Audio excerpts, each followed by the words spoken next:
Hello friends. जैसा कि आपको पता है कि जो नीट का एग्ज़ाम है वो कैंसिल हो चुका है। नीट का एग्ज़ाम है जो कैंसिल हो चुका है। अब रीनीट जो एग्ज़ाम है वो 21 आप जून को रखा गया है। जो 3 मई को एग्ज़ाम हुआ था आप लोग का, वो एग्ज़ाम थोड़ा इजी था,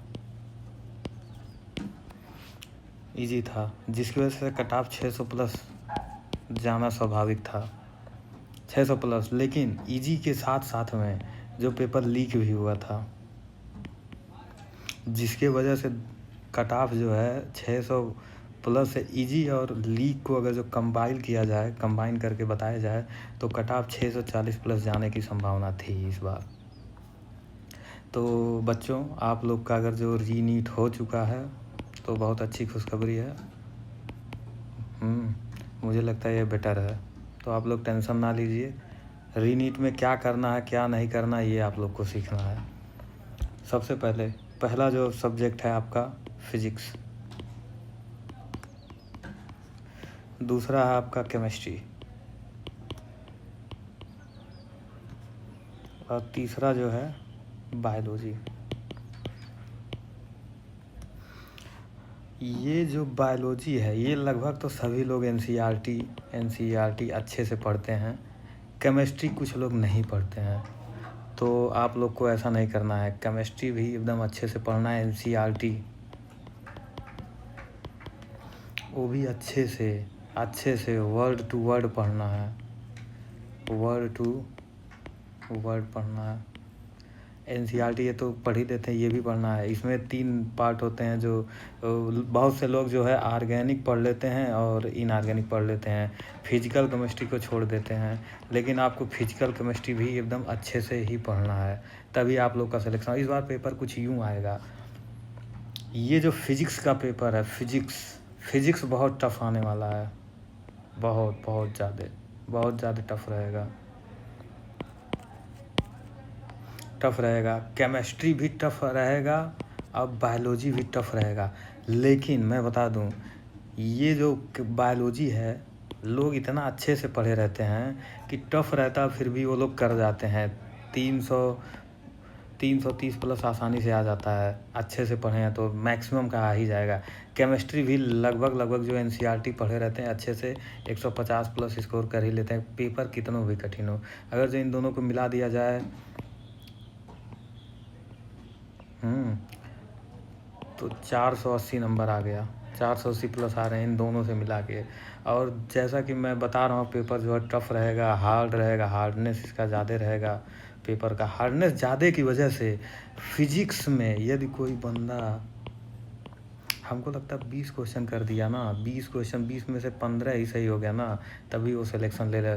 20 चौक 80 होता है, 80 मान ली 2 गलत हो गए, 70 ही आ गया ना।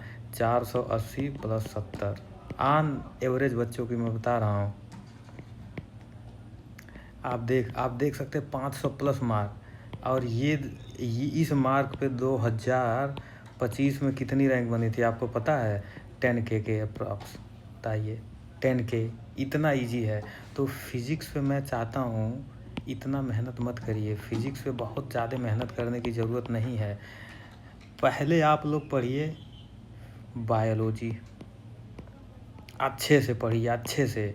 और दूसरा केमिस्ट्री एकदम अच्छे से पढ़िए। फिर तीसरा पढ़िए फिजिक्स। ये जब दोनों अच्छे से आपका तैयार हो जाए तभी इस पे फिजिक्स पे जाइए, नहीं तो भाई साहब वाट लग जाएगा। जैसा कि मैं आपको बताता हूँ, 2025 पे मेरा एक फ्रेंड था, मैं बताऊँ, उसने केवल 2 ही पढ़ रखा है। उसको चाहिए था कि मेरा नहीं होगा, उसको पता था मेरा सिलेक्शन नहीं होगा, लेकिन 25 का कुछ यूँ हो गया। 2025 का उसने बायोलॉजी में करे 330, केमिस्ट्री में उन्होंने करें 145, और फिजिक्स में उसके 60 नंबर थे, ओनली 60।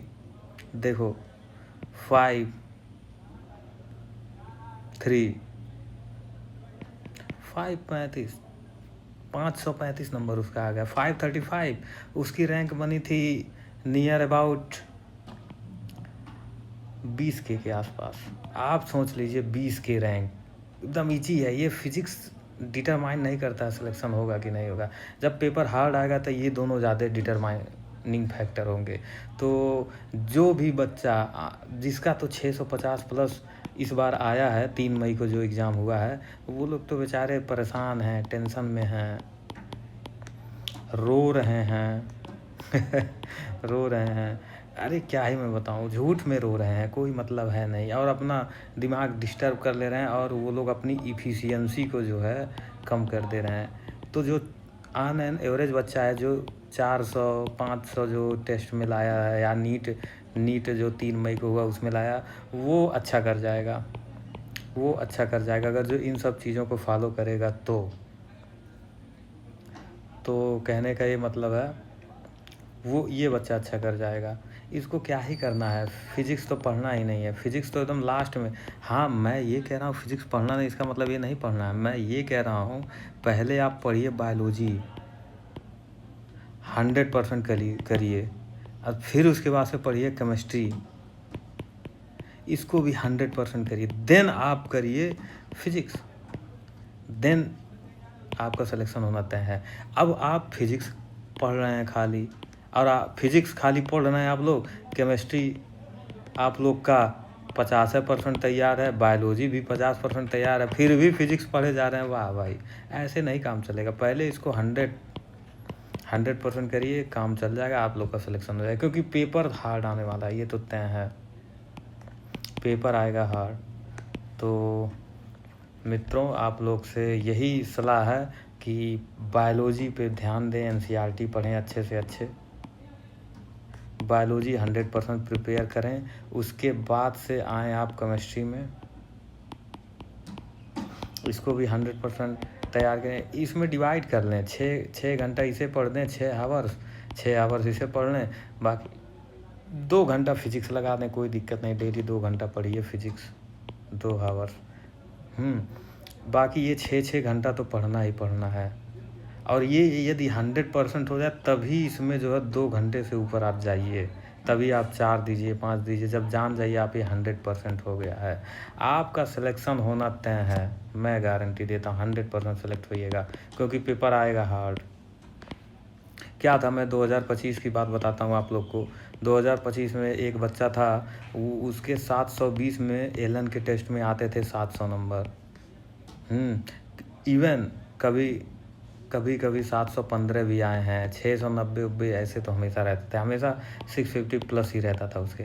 क्या किया उसने, उसकी एक आदत बहुत बेकार थी, वो पहले फिजिक्स अटेम्प्ट करता था, फिजिक्स, फिर केमिस्ट्री, फिर बायोलॉजी, शुरू से ही फिजिक्स अटेम्प्ट करता था, जो आ रहा वो कर देता था, फिर केमिस्ट्री, फिर बायोलॉजी। लेकिन 2025 में ऐसा नहीं हुआ भाई साहब, उसने पहले फिजिक्स किया, वो साल करते करते पहला ही क्वेश्चन इतना खतरनाक उसके पास आ गया, उसी में परेशान हो गया, दूसरा भी खतरनाक, तीसरा, अब उसका दिमाग काम ही नहीं कर रहा, टेंशन से भर गया दिमाग, और उसके हाथ कांपने लगे, और वो बेकार कर गया पूरे फिजिक्स में। उसने कब 2 आवर्स बिता दी, वो भी 30 क्वेश्चंस में, उसे पता ही नहीं चला भाई साहब, 2 आवर्स बिता दिया, ओनली 1 आवर्स बचे हैं, वो क्या ही करता, बेकार हो गया वो।